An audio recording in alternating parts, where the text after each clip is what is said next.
Bakersfield Ronald McDonald House helps dozens of local families who are dealing with a child in the hospital, but their efforts wouldn't be complete without the community's help.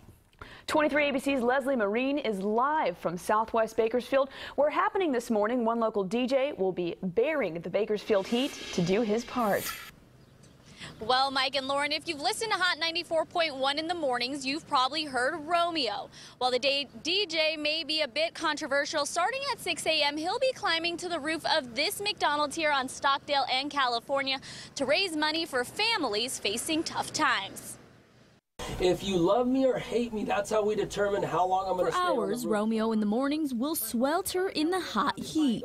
The problem is that the McDonald's has all the steam coming from their ovens with their fries and their grills. It gets hot. It gets hot no matter what the temperature is outside. But the heat he'll be enduring seems like nothing when compared to the families he's hoping to help. Nobody wants to have a sick child.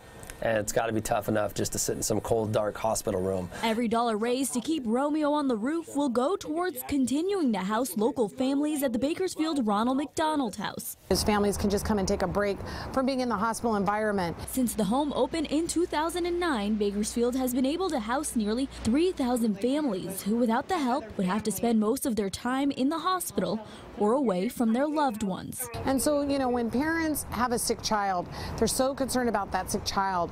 We try to just help the family take care of themselves.